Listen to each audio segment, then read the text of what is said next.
This is hopefully going to be the start of an extended series where I discuss what has happened recently in our industry, what is going on in the creator economy, why does that matter, and what does that mean for the future.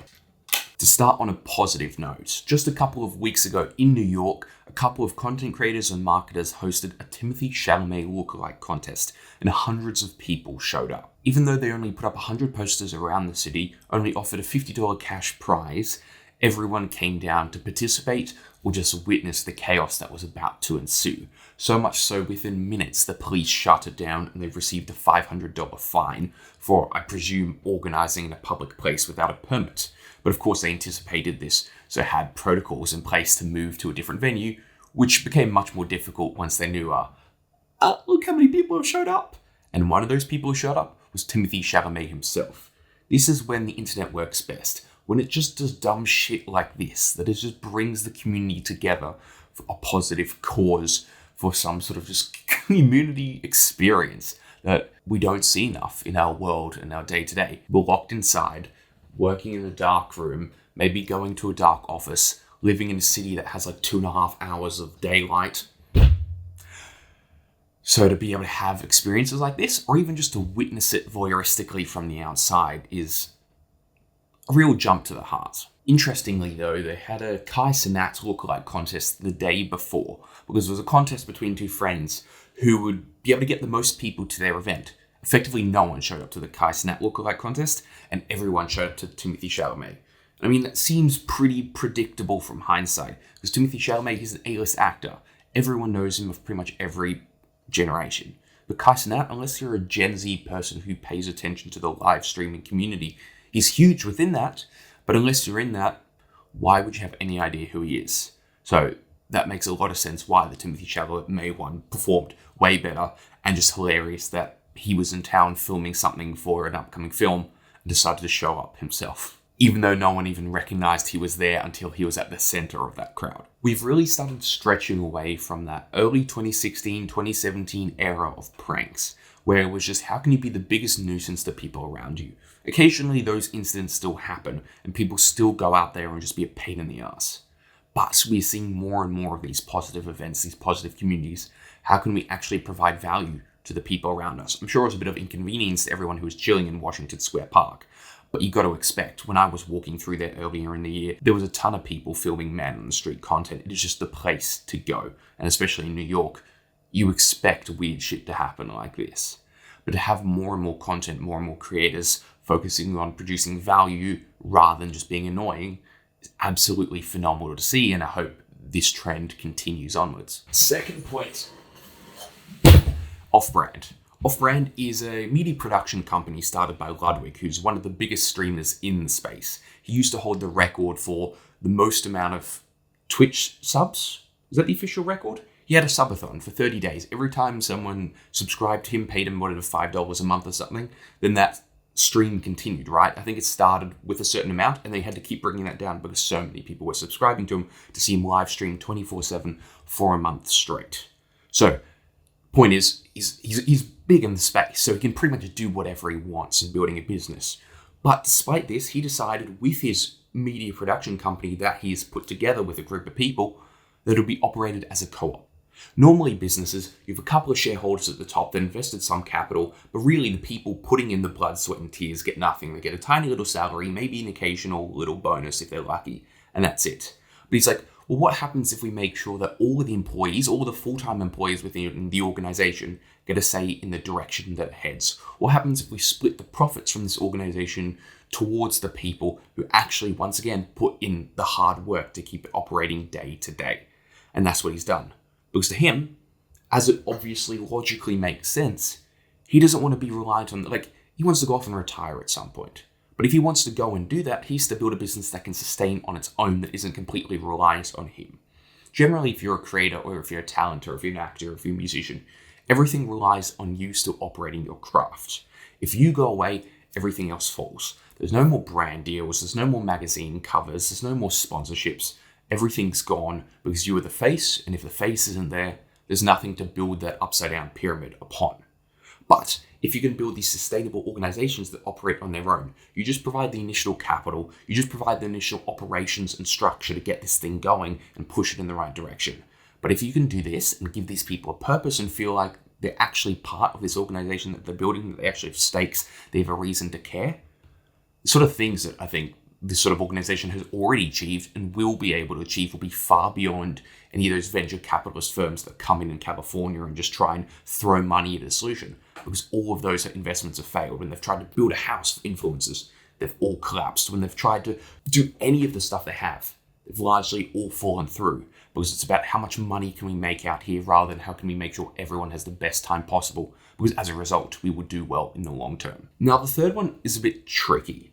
Because I saw a post come up the other day on TikTok where after Trump's victory, he used one of Olivia Rodrigo's songs in one of his TikTok videos. And Olivia Rodrigo commented under that video, and I quote, "Ooh, don't use my sound ever again, thank you." I mean, fair enough. And then I kept seeing since then headlines that apparently said the sound was removed off of TikTok.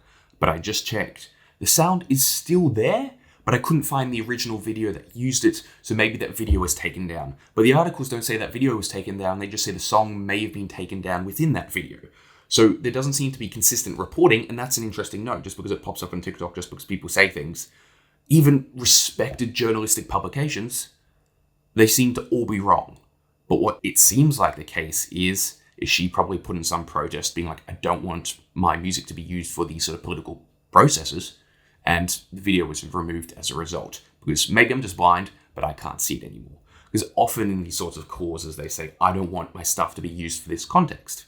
When I was talking to the co-founder and marketing director of Licked, which is a mainstream music licensing platform, as I discussed in a video a couple of days ago, there's always terms in there that allow the artist to say, I don't want my music to be used for this purpose. What's that sound? Oh, it's an ad. No, thank you. No! And usually these sorts of topics are like drugs and alcohol and that sort of stuff, but often extends to politics or whatever. So you can give specific permission saying, I want this candidate to use mine, that's fine.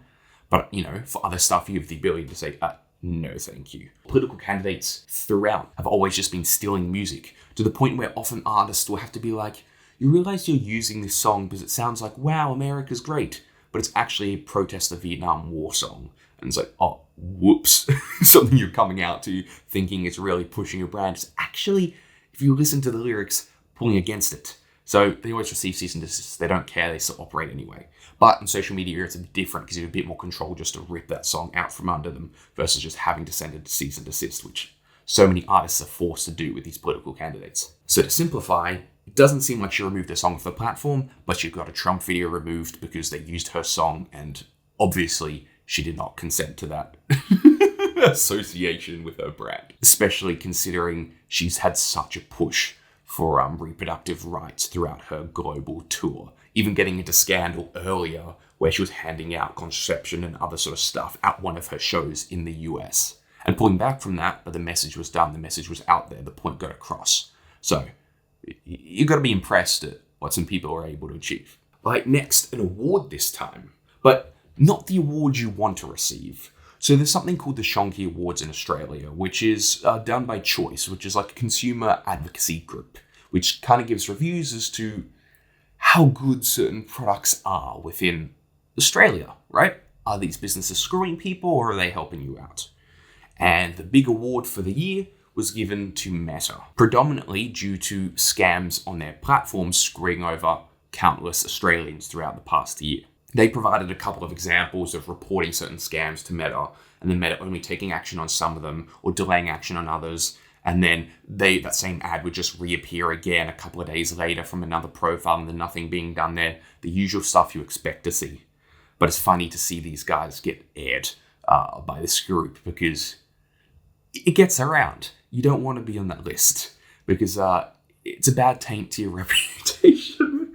Oh, love to see it though. And continuing on that line, The Guardian just put out a statement saying that they will no longer be using Twitter for their publication. Yes, I know it's officially called X, but I'm not calling it X because it gets called what people want to call it, which is Twitter. It is Twitter. It will always be Twitter until it gets burnt to the ground, which it already partially has, but there's still some slightly, not really. And their official reasoning, despite having approximately 27 million followers across apparently 80 different accounts. That's a lot. I guess each country kind of has their own. This is something we've been considering for a while, given the often disturbing content promoted or found on the platform, including far-right conspiracy theories and racism. The US presidential campaign served only to underline what we have considered for a long time, that X is a toxic media platform and that its owner Elon Musk has been able to use its influence to shape political discourse. Which is a very tame way to say that it's a propaganda mechanism to push whatever the hell Elon Musk wants. He does not want the benefit of you. Like, I don't necessarily think he's a purely malicious person.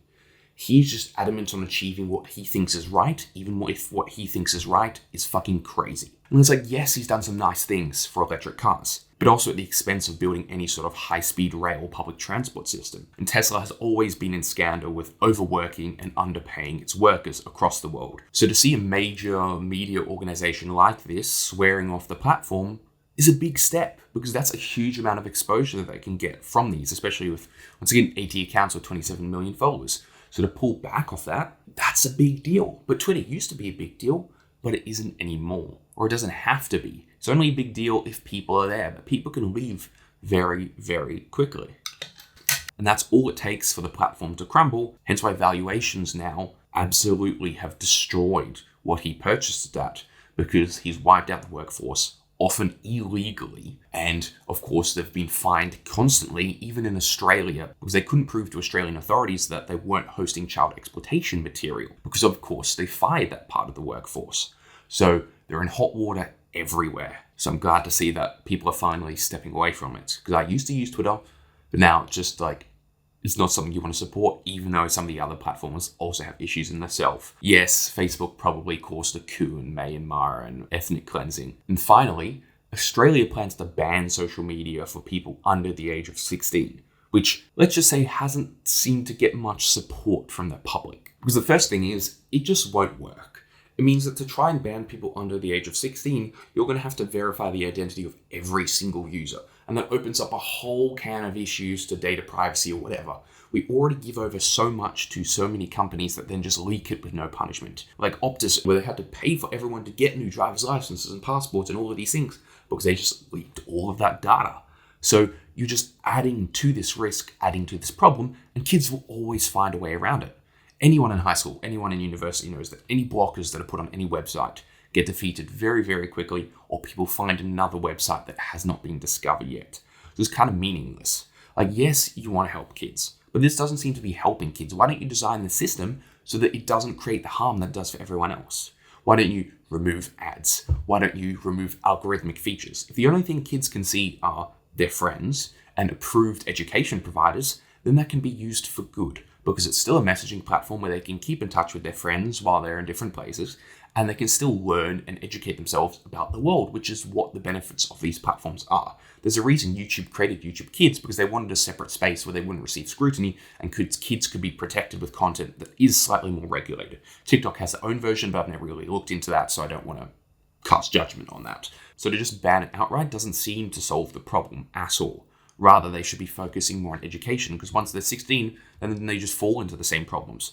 Try and give kids self-confidence. Try and teach better behavior within these kids so they don't go out and bully each other. More programs, trying to just produce a better society overall and mitigate these social media algorithms that are designed like casinos to get people to spend as much time and money as possible on their services. That seems like a much better solution that will yield much better outcomes than a blanket ban that will just be bypassed within a minute, especially as a lot of kids just use their parents' devices and accounts anyway. So if you'd like more regular updates like this, leave a comment down in the description and let me know of any other things that are going on in the world that you'd like me to discuss.